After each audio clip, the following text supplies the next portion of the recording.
Shalom, haleluya. Bapak, Ibu, Saudara yang dikasihi oleh Tuhan, mari kita berdoa terlebih dahulu. Bapa di dalam sorga, di dalam nama Tuhan Yesus, terima kasih sampai hari ini kami boleh merasakan Tuhan, kebaikan, kemurahan, penjagaan Tuhan yang luar biasa di dalam kehidupan kami. Sebentar kami akan mendengarkan kebenaran firman-Mu, berkati hamba-Mu yang menyampaikan, bahkan kami semua yang mendengarkan. Kami serahkan semuanya dalam tangan-Mu, di dalam nama Tuhan Yesus, hamba-Mu bersyukur dan berserah. Amin. Shalom Bapak Ibu Saudara yang dikasihi oleh Tuhan. Nah, pada kesempatan hari ini, saya ingin menyampaikan tentang permulaan yang baik. Permulaan yang baik. Mari kita melihat di dalam kitab Filipi 1 ayat yang ke-6. Dikatakan demikian, akan hal ini aku yakin sepenuhnya, yaitu Ia yang memulai pekerjaan yang baik di antara kamu akan meneruskannya sampai pada akhirnya pada hari Kristus Yesus. Saya bacakan dalam terjemahan lama, aku yakin akan hal ini juga, bahwa Ia yang sudah memulai di dalam kamu suatu pekerjaan yang baik akan menyudahkan Dia sehingga sampai kepada hari Kristus Yesus. Ini janji daripada Tuhan. Sekarang kita melihat Romawi 1 pendahuluan. Kalau Tuhan sudah memulai suatu pekerjaan yang baik di dalam manusia, sifat Tuhan, Ia tidak pernah bosan, Ia tidak pernah berhenti di tengah jalan. Ya. Ia akan meneruskan sampai pada akhirnya, dan tentu dengan baik juga. Ya. Sebab tuh di dalam 2 Timotius 2 ayat 13, Tuhan itu setia. Ya. 2 Timotius 2:13, jika kita tidak setia, Dia tetap setia, karena Dia tidak dapat menyangkal dirinya. Jadi ini satu hal yang indah. Percayalah saudaraku, ya, Tuhan akan meneruskan dengan yang baik, tidak akan berhenti di tengah jalan. Nah, ayat ini menjadi janji dari Tuhan.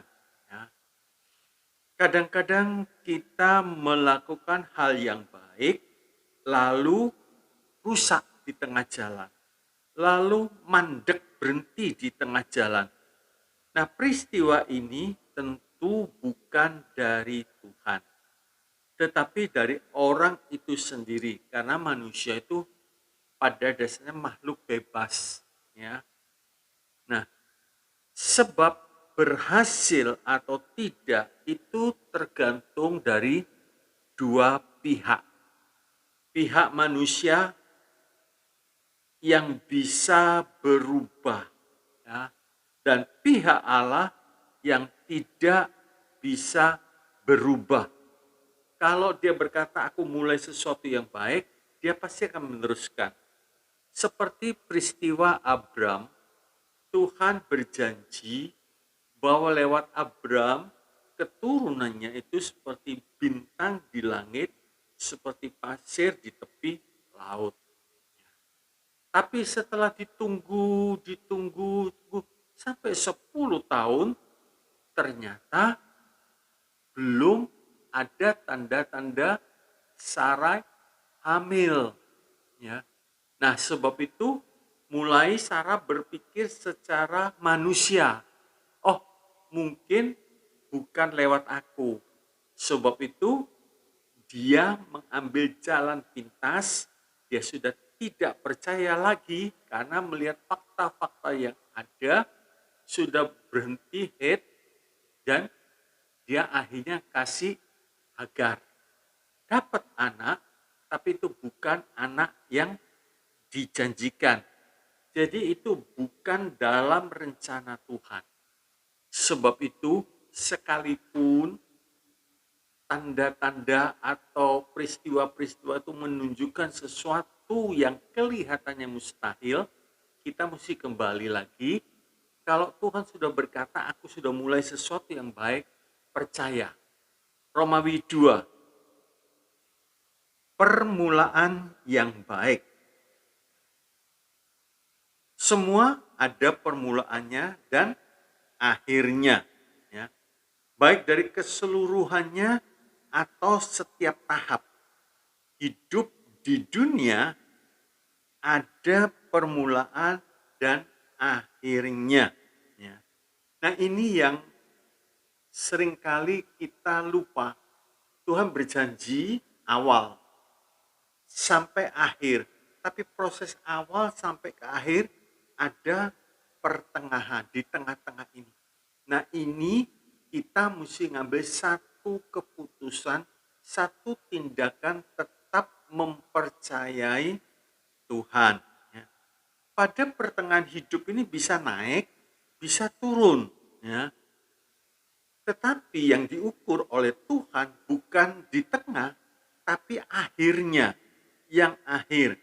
Sebab ini yang menentukan tingkat hidup kita yang kekal, terakhir, hidup di dunia ini. Sebab itu kita melihat ada 3 kemungkinan. Ya.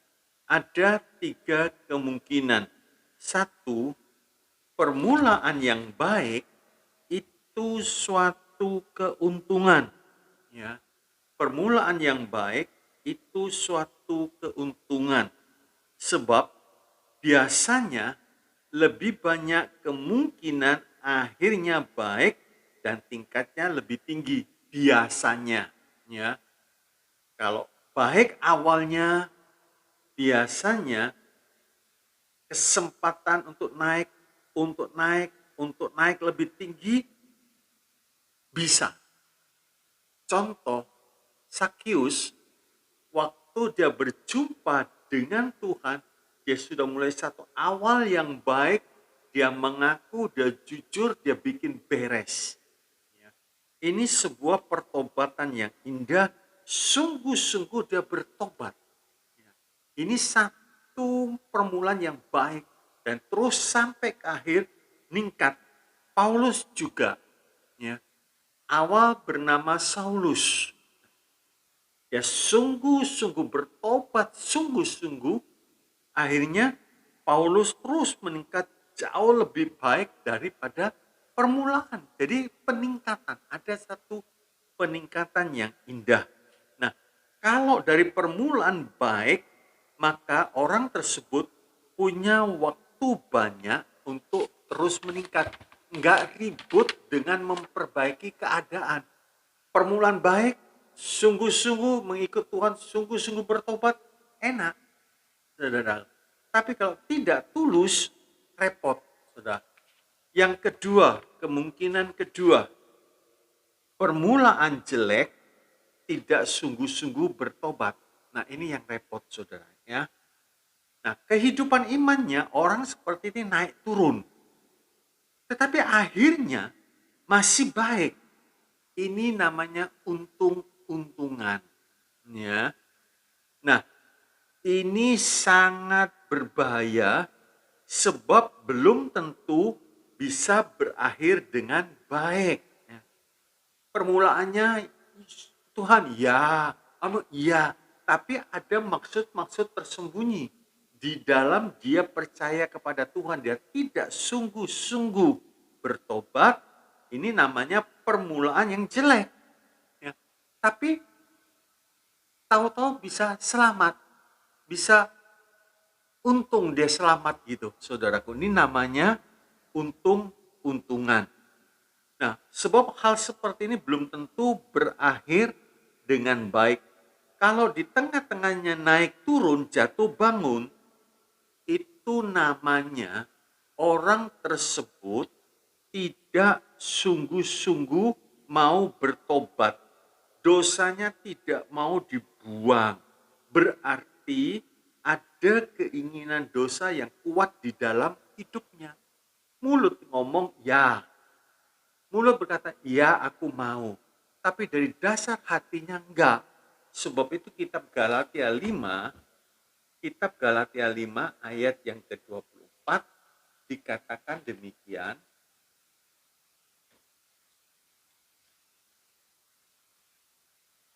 Barang siapa menjadi milik Kristus Yesus, ia telah menyalibkan daging dengan segala hawa nafsu dan keinginannya. Jadi orang yang mulutnya ngomong iya, tapi hatinya tidak, yang rugi dia sendiri. Rohaninya naik turun. Jadi kalau kita ya aku percaya Tuhan Yesus dengan segenap hati, sungguh-sungguh percaya, tinggalkan semuanya. Ya. Jangan disimpan lagi. Hal-hal yang tidak berkenan di hadapan Tuhan jangan disimpan. Nah, sebab orang yang tidak sungguh-sungguh seperti ini itu memberi kesempatan atau pintu masuk bagi si iblis. Nah, iblis mendapat pintu masuk, artinya dia dapat kesempatan dalam orang itu. Efesus 4 ayat 27. Jangan beri tempat atau jangan beri kesempatan kepada iblis. Efesus 4:27. Nah, jadi jelas ya. Dari pihak Tuhan, Tuhan merindukan orang itu terima Tuhan sungguh-sungguh lepas ya. Jangan hanya mulut percaya, hati tidak. Ini yang susah. Nah, orang seperti ini memberi kesempatan. Dan orang tersebut setiap kali dia melakukan pelanggaran, itu merusak rencana Allah dalam hidupnya terus merosot. Karena nggak sungguh-sungguh. Kalau dia sungguh-sungguh, terus tergelincir, jatuh, dia bisa bangkit. Dia bisa berseru kepada Tuhan. Orang benar, kalau jatuh sampai 7 kali, dia akan bangkit. Tapi kalau orang itu memang sengaja, ya, sengaja simpan sesuatu, pada waktu dia jatuh, dia tidak bisa bangkit. Tidak bisa berdiri lagi. Yang ketiga, mulai dalam roh, berakhir dalam daging. Galatia 3 ayat 3 sampai 4.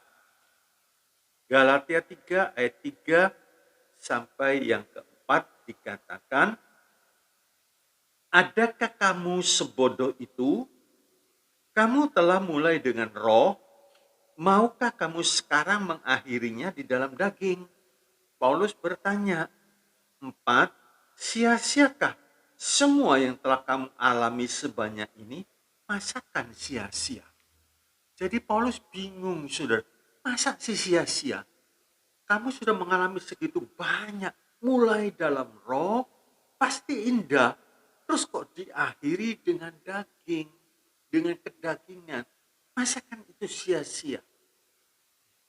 Nah, saudaraku, orang beriman yang seperti ini kebanyakan celaka dan binasa.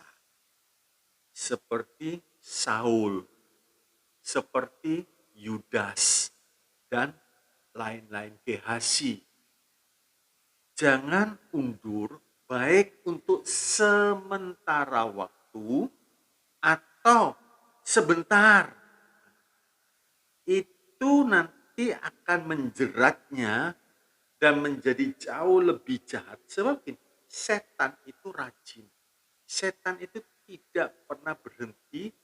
Dia ingin menjatuhkan orang beriman. Waktu dia mencoba Tuhan Yesus, dikatakan dia undur seketika lamanya, menunggu waktu yang baik. Jadi dia tunggu terus. Sama dengan Matius 12 ayat yang ke-43. Matius 12, 43 sampai 45. Dikatakan demikian, apabila roh jahat keluar dari manusia, ia pun mengembara ke tempat-tempat yang tandus, mencari perhentian tetapi ia tidak mendapatnya. Lalu ia berkata, aku akan kembali ke rumah yang telah kutinggalkan itu. Maka pergilah ia dan mendapati rumah itu kosong, bersih, tersapu dan rapi teratur. Lalu ia keluar dan mengajak 7 roh lain yang lebih jahat daripadanya, dan mereka masuk dan berdiam di situ. Maka akhirnya keadaan orang itu lebih buruk daripada keadaan semulanya. Demikian juga akan berlaku atas angkatan yang jahat ini. Jangan coba-coba punya pikir sebentar saja, relax dulu, off dulu. Jangan, saudaraku. Ya. Sebab itu Tuhan berkata, berdoalah senantiasa tanpa berkeputusan. Sebab setan itu selalu seperti singa. Dia terus mencari orang yang bisa diterkam. Dia cari, dia keliling. Nah, ini dia dapat. Sebab itu jangan coba-coba mulai dalam roh, mengakhiri dalam daging. Akan cuma sebentar, Pak. Enggak seterusnya kok. Nanti 1 kali saya pasti kembali. Nah, ini sepertinya memberikan satu harapan kepada keluarga mungkin. Papa, mama kok nggak ke gereja? Nanti 1 kali pasti papa kembali. Seperti memberi pengharapan, tapi pengharapan palsu. Sebab begitu dia undur, setan terus bekerja lebih. Dikatakan firman Tuhan, dia panggil 7 kawannya, sehingga 8 kali lebih jahat. Susah. Saudara perhatikan, orang yang mulai mundur dari Tuhan, terus kalau didatangi, dikunjungi, nanti pasti Pak, 1 kali saya pasti kembali ke gereja. Tunggu sabar, ini belum waktunya. Tapi saya berjanji pasti kembali.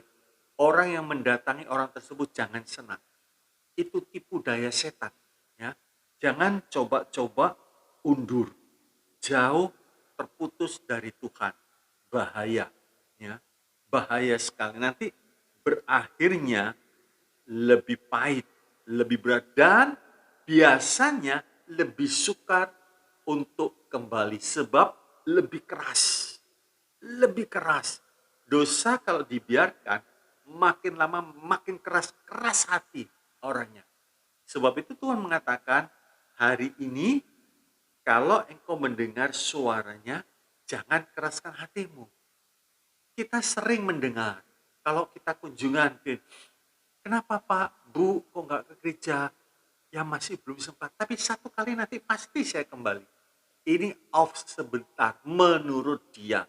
Off sebentar, istirahat sebentar, atau diterkam oleh iblis. Makin keras, ya, makin jauh, dan lebih sulit untuk dijangkau. Romawi 3, antara permulaan dan akhir. Inilah kehidupan kita dalam dunia. Ada awal, ada akhir. Ya. Nah,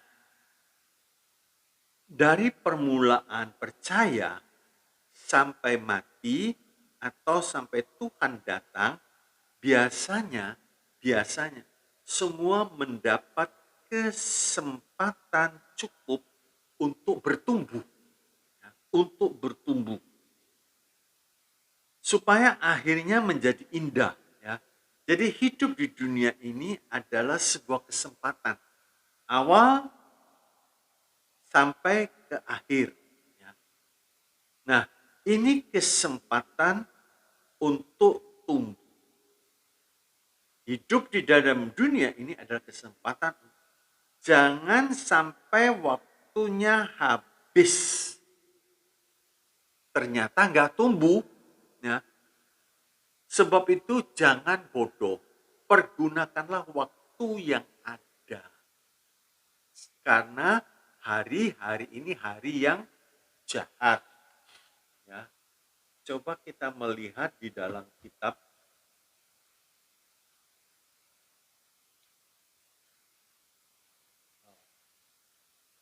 nanti saja. Oke, kita akan lanjutkan.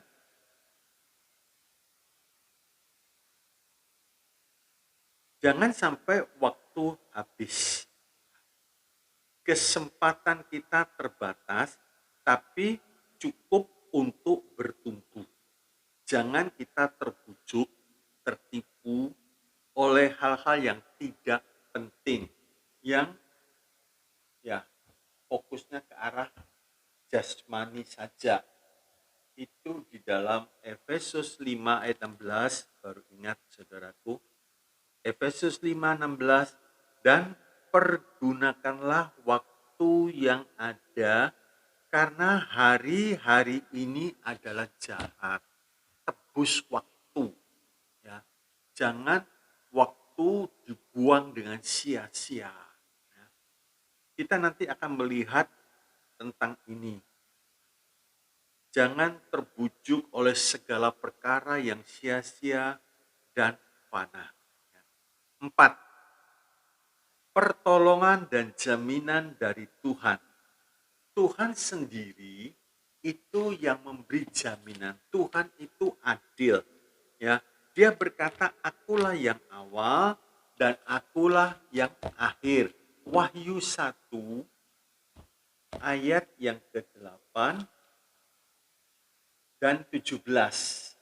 Wahyu 1 ayat yang ke-8. Aku adalah Alfa dan Omega, firman Tuhan Allah, yang ada dan yang sudah ada, dan yang akan datang, yang maha kuasa.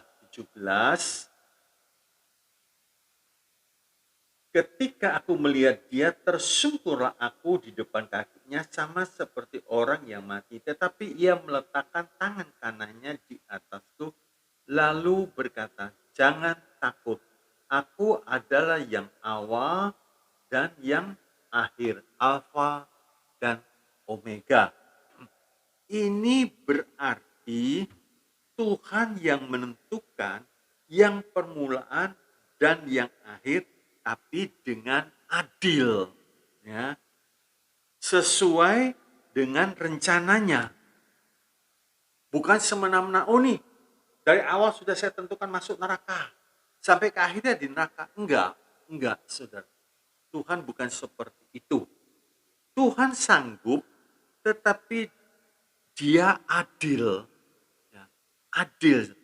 Tergantung dari kita mau sungguh-sungguh taat, kita akan mengalami jaminan ini.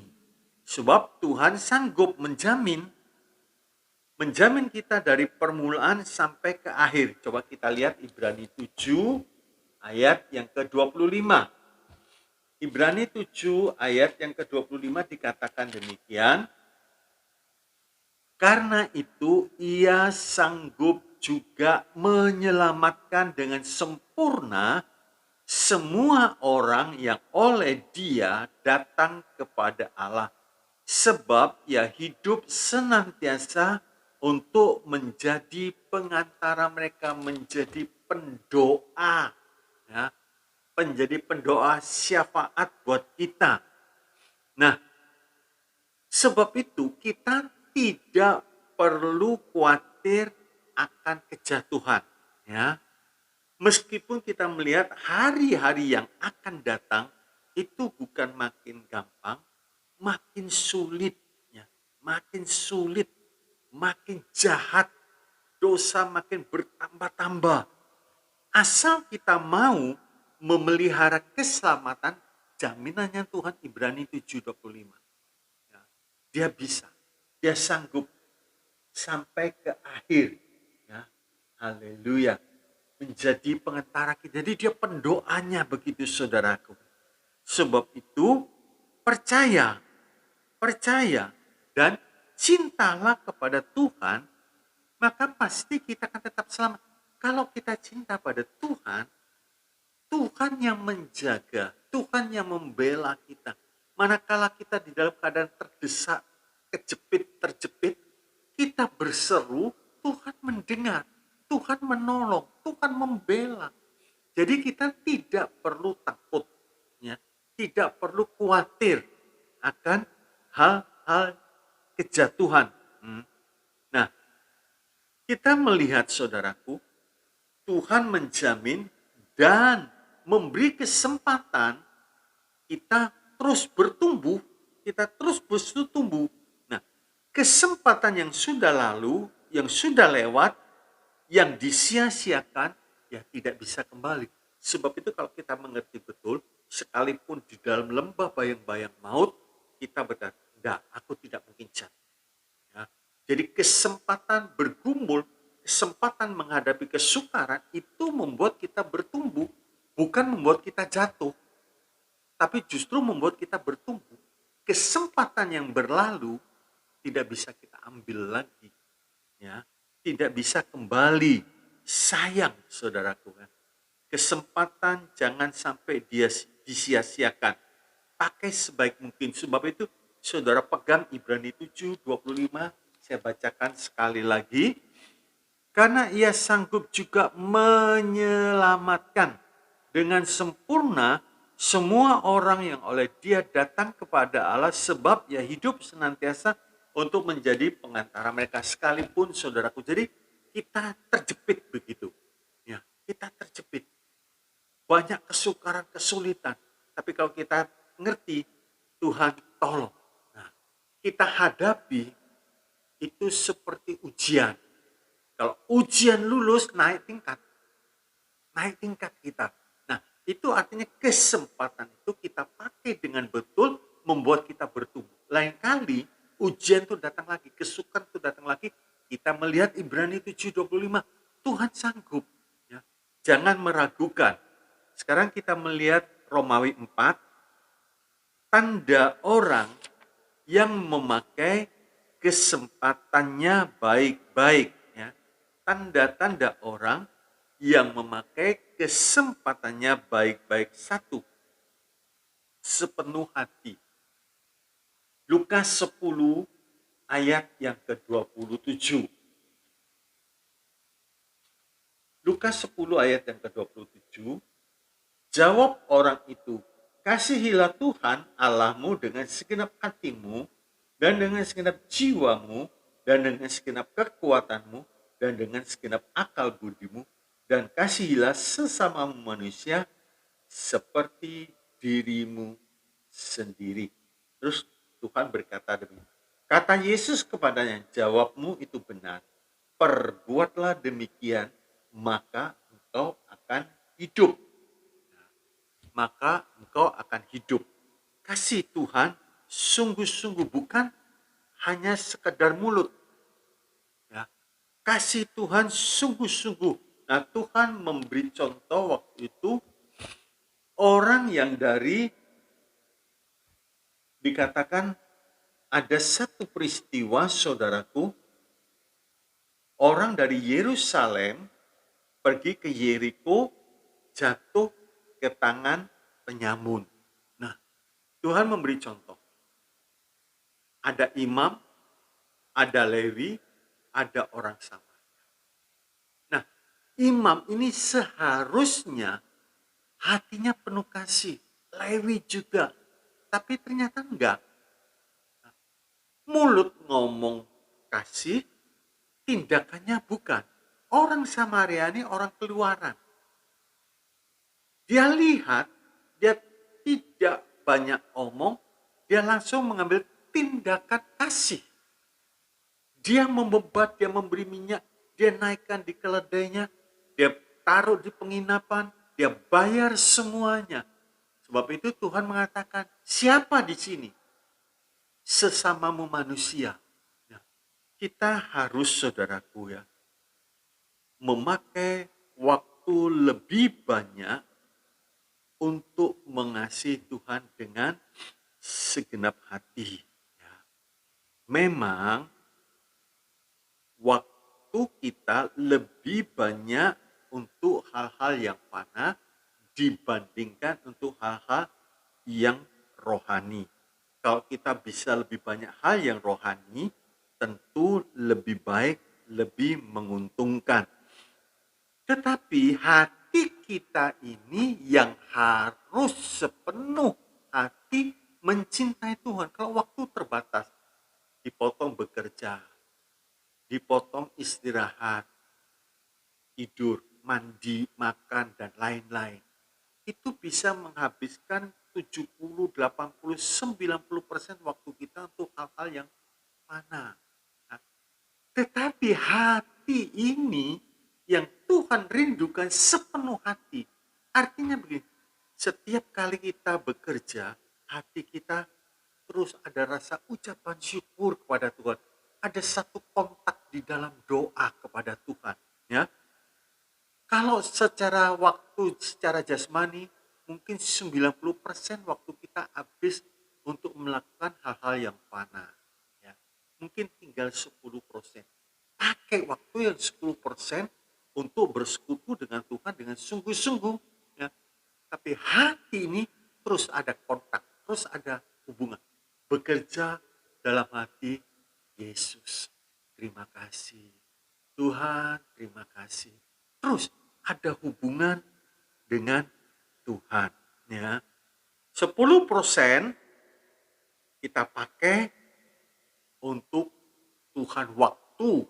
Nah, tapi hati, sepenuh hati untuk Tuhan. Nah, Kolose 3 ayat 1 dan 2, jika engkau dibangkitkan bersama dengan Kristus, carilah perkara-perkara yang di atas, di mana Kristus ada di sebelah kanan Allah Bapa. Jadi cari. Secara rohani, saudaraku, orang Kristen ngerti tentang perpuluhan 10%. Tapi di dalam hal memberi waktu, belum tentu semua sadar. Kita dapat 24 jam, kalau Tuhan minta 10%, berarti 2,4 jam waktu itu kita persembahkan untuk Tuhan. Bukan hanya uang, 10% kita kembalikan ke dalam pekerjaan Tuhan, tapi waktu juga. Ya, waktu juga kita mesti mengerti, sadar. Semua mendapat waktu 24 jam. Kalau berkat jasmani berbeda-beda, saudara ya. Satu ada penghasilnya banyak, satu ada penghasilnya cukup, satu penghasilnya agak kecil. Ya. Tapi kalau waktu semua sama, 24 jam. Tapi tidak sama mengembalikannya untuk Tuhan. 2,4 jam. Itu yang harus kita mengerti. Belajar, saudaraku, sepenuh hati untuk Tuhan. Waktu mungkin kita pakai sebagian terbesar untuk hal-hal yang fana. Tapi bukan hal yang dosa. Kerja itu juga penting, saudara, penting. Tuhan mengatakan kalau nggak kerja ya jangan makan. Jadi kerja itu termasuk bagian yang memang diberi oleh Tuhan untuk kita kerja. Ya. Yang kedua, terus tumbuh dalam pengertian firman Tuhan dan taat. Begini saudara, kita tidak mungkin bisa melakukan kebenaran firman Tuhan 100%. Tetapi sampai di mana kita mengerti, kita mentaati, mungkin kita baru mengerti 5%. Kita taati yang sudah kita mengerti. Filipi 3:16, sampai di mana kita sampai di situ kita berjalan. Jadi mungkin 5%, 5% itu taati. Nah, kalau kita taati yang 5% pengertian ini, nanti meningkat 10%. Taati lagi, saudara, taati. Nanti akhirnya seluruh kebenaran kita bisa taat. Nah, hal taat ini tergantung masing-masing kita. Berapa persen firman yang menjadi daging. Berapa persen kebenaran itu yang sudah kita praktekkan. Itu tergantung kita masing-masing. Yohanes 1 ayat yang ke-14. Firman itu telah menjadi manusia dan diam di antara kita, dan kita telah melihat kemuliaannya, yaitu kemuliaan yang diberikan kepadanya sebagai anak tunggal Bapa, penuh kasih karunia dan kebenaran. Nah, firman jadi manusia, firman jadi daging. Nah, Jadi firman menjadi gaya hidupnya. Kasih kita, saya ambil contoh, kasih kita kepada Tuhan mungkin awalnya 5%, naik menjadi 10%. Akhirnya kita bisa 100% seperti Kristus. Kasih kita. Itu tidak langsung lompat, tapi mentaati apa yang sudah kita ngerti, apa yang sudah kita baca, belajar kita taati. Itu hari lepas hari, saudara ya. Hari lepas hari. Belajar. Kita baca, hari ini pengertiannya apa? Nah, kita belajar mentaati.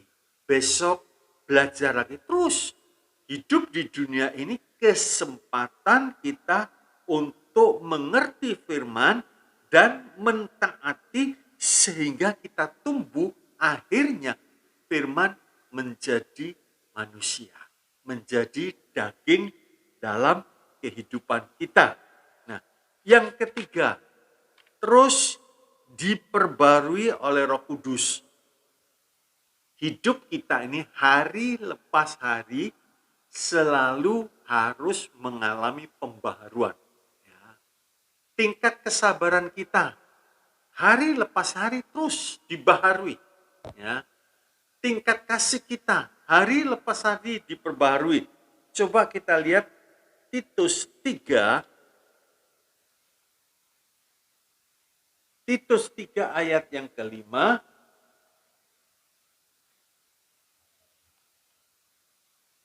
Pada waktu itu dia telah menyelamatkan kita. Bukan karena perbuatan baik yang telah kita lakukan, tetapi karena rahmat-Nya oleh permandian, kelahiran kembali, dan oleh pembaharuan yang dikerjakan oleh Roh Kudus. Nah, saudaraku, saudara perhatikan.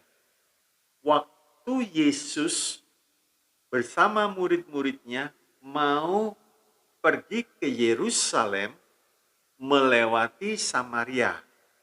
Ternyata orang Samaria tidak mengizinkan.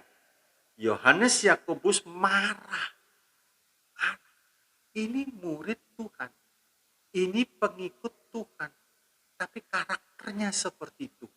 Apa dibuang? Tidak. Diperbarui terus.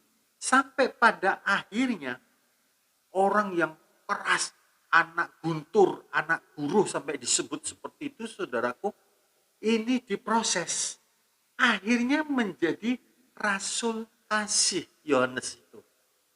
Petrus mulut besar, gampang ngomong, gak bisa ditaati.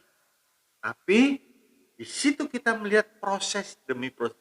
Hidup kita ini perlu dibaharui dalam setiap segi kehidupan. Mungkin kerendahan hati kita harus mencapai 100%.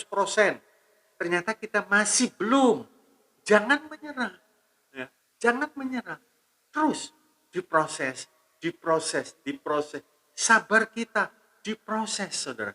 Bagian-bagian di dalam setiap segi kehidupan kita diproses. Ya. Nah, sebab itu Tuhan hendaknya kita bertekun, berdoa di dalam roh dan kebenaran. Jadi pada waktu mungkin kita gagal, Tuhan kok tadi marah Tuhan, gak bisa sabar. Berdoa lagi, Tuhan ampuni. Nah, proses demi proses, saudara. Terus, nah hidup, selama kita hidup, proses ini tidak akan pernah berhenti. Suci pun itu ada tingkatannya. Suci karena diampuni. Suci karena tidak mau berdosa. Jadi itu gunung kesucian, ada di kaki gunung, ada di lereng gunung, ada di puncak gunung. Ya. Jadi kesucian pun itu bertingkat-tingkat. Suci ya karena diampuni. Tapi ada suci karena tidak mau berdosa. Sebab pada waktu ditawari ada pilihan untuk melakukan pelanggaran, dia tidak mau. Nah ini suci karena dia memilih. Bukan suci karena dia diampuni. Karena itu berarti orang itu sudah jatuh, diampuni, suci. Ya, suci.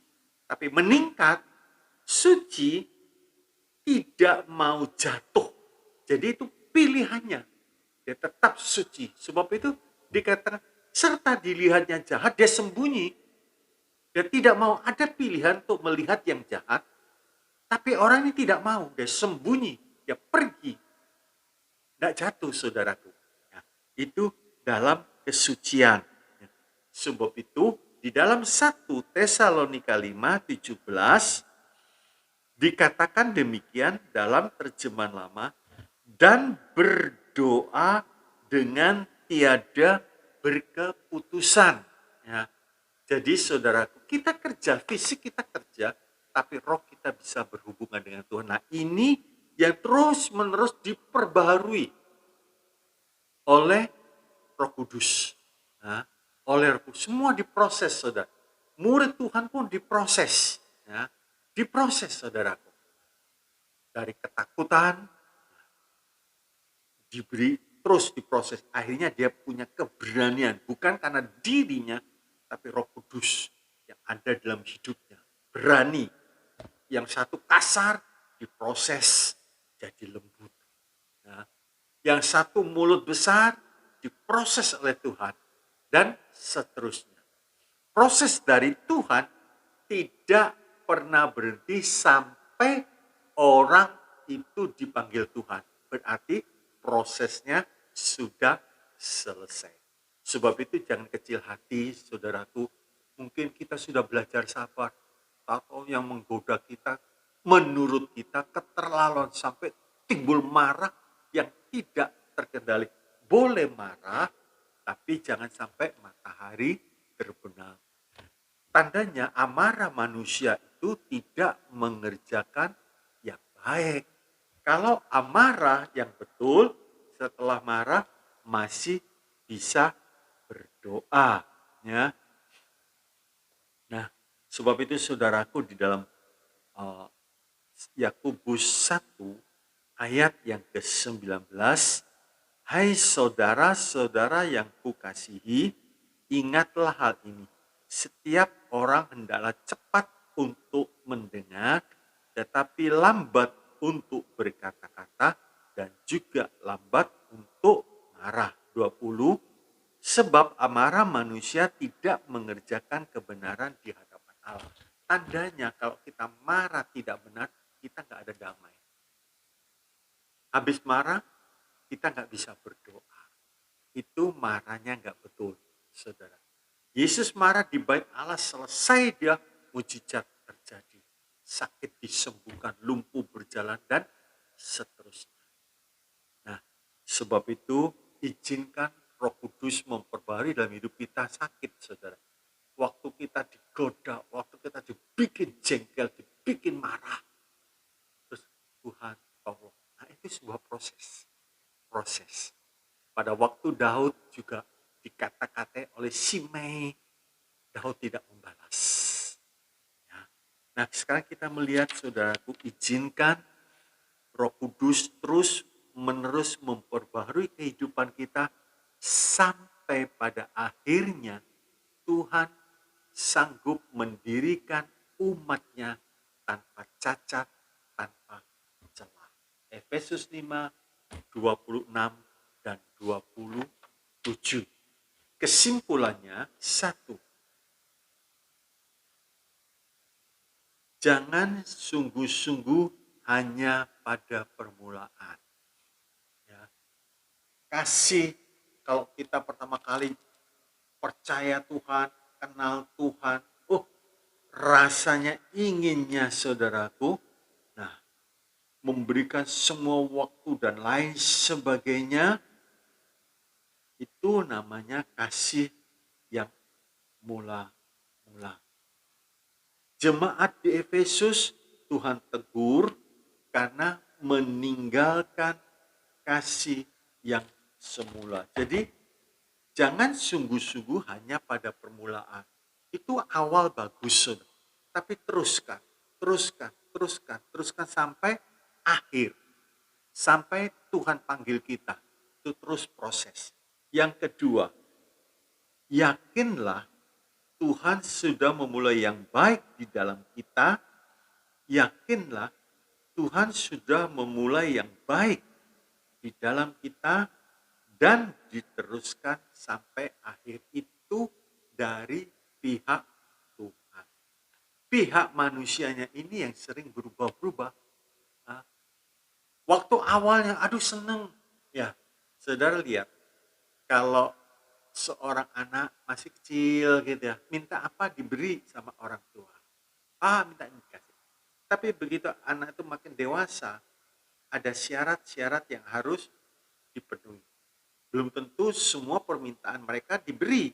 Nah, begitu juga awal kita, waduh mengalami begitu baik Tuhan, senang kita. Terus berjalan saudaraku, di tengah-tengah banyak gelombang. Teruskan, teruskan, teruskan, sampai ke akhir.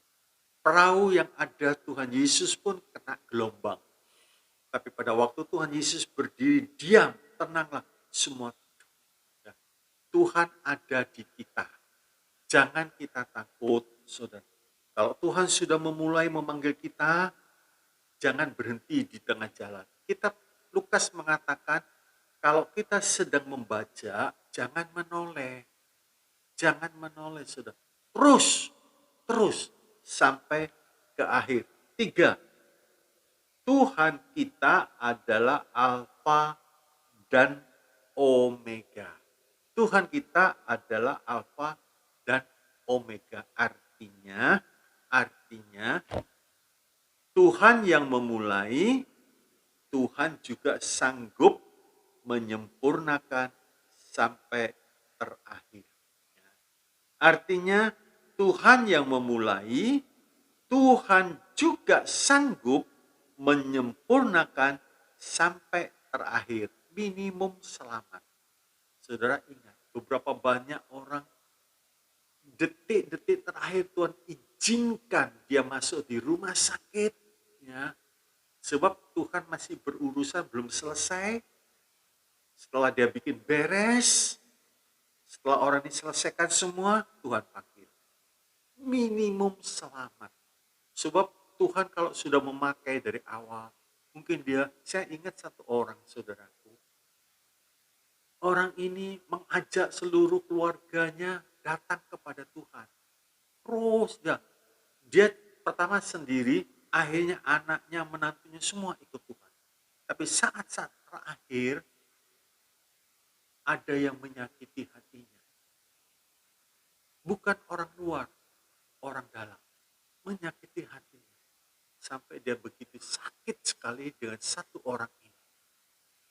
Terus saya ingat, saya bimbing, akhirnya dia lepaskan, dia menangis, dan Tuhan panggil. Selamat. Minimum selamat, saudaraku. Minimum. Ya. Jadi Tuhan itu adalah Alfa dan Omega. Kalau Tuhan sudah memulai memakai orang tersebut, Tuhan terus sanggup menyelesaikannya sampai ke akhir. Kalau dia terus setia, bisa masuk dalam tingkatan yang paling tinggi. Kalau dia tidak, tapi minimum selamat. Minimum selamat. Tuhan tidak ingin seorang pun binasa. Percaya ini, saudara. Ya. Yang keempat, pada waktu kita lemah, pada waktu itu kita kuat di dalam Dia. Pada waktu kita lemah, pada waktu itu kita kuat di dalam Dia. 2 Korintus 12 ayat 9 sampai 10. Nah, pada hari ini kita mendapat lagi satu pengertian, Tuhan itu setia. Dia memulai yang baik, dia mengakhiri. Bahkan dia mengatakan, aku Alfa dan Omega. Yang awal, yang akhir. Tuhan pakai seseorang dari awal, Tuhan dalam rencana Tuhan sampai terakhir selesaikan selamat. Minimum. Kalau orang ini setia, dia bertumbuh. Ya. Sebab itu jangan kita kecewa kalau kebetulan hari-hari ini kita sedang diolah, sedang berada di dalam lembah-lembah bayang-bayang maut. Ingat, Allah awal, Allah akhir. Dia akan meneruskan, dia akan menyudahkan, dia akan membawa saudara keluar sebagai pemenang. Asal saudara tidak memberontak, asal kita tidak memberontak, Tuhan pasti memberikan kemenangan. Mari kita berdoa. Bapa di dalam sorga, terima kasih kembali kami diingatkan. Memang hari-hari ini kami melihat banyak sekali kesukaran-kesukaran yang datang. Tapi kami tidak takut. Tuhan sanggup menyelamatkan sampai sempurna, sampai ke akhir. Engkau adalah Alfa dan Omega. Kami tidak pernah khawatir, kami tidak pernah takut. Kalau Tuhan sudah mulai sesuatu yang baik dalam kehidupan kami, Tuhan tidak bosanan, Tuhan tidak akan pernah berhenti di tengah jalan. Tuhan akan meneruskan sampai ke akhirnya, sehingga kami boleh selamat di dalam Tuhan. Bapa, kalau ada saudara-saudara kami sedang bergumul, biar dia sadar, biar dia ingat, dia pasti menang. Pasti menang. Sebab dia tidak bergumul sendiri. Dia bersama Alfa dan Omega. Tuhan yang awal dan Tuhan yang akhir. Terima kasih memberkati umat-Mu, memberkati pekerjaannya, memberkati rumah tangganya, memberkati kesehatannya, memberkati masa depannya, pelayanannya Tuhan. Terima kasih. Terima kasih. Berikan kesehatan yang prima Tuhan. Sehingga umat-Mu boleh mengerjakan pekerjaannya dengan baik. Melayani pekerjaan-Mu juga. Terpujilah nama-Mu dalam nama Yesus. Hamba-Mu bersyukur dan berserah. Mari saudara yang dikasihi oleh Tuhan, kita mengangkat tangan kita. Terimalah berkat Tuhan saat ini di dalam nama Allah Bapa, kasih-Nya, penyertaannya, perlindungannya. Tuhan Yesus, kasih sayang dari Tuhan Yesus, anugerahnya yang luar biasa, dan persekutuan di dalam Allah Roh Kudus. Limpah dengan karunia-karunia roh, dan buah roh menyertai perjalanan hidup kami, dan kami selalu diingatkan Alfa dan Omega, yang awal dan yang akhir. Engkau yang memulai Tuhan, dan Engkau yang akan mengakhiri dengan akhir yang indah. Terima kasih, kami beriman akan hal ini. Dalam nama Tuhan Yesus, berkat ini diberikan. Semua yang percaya katakan, amin. Tuhan Yesus memberkati.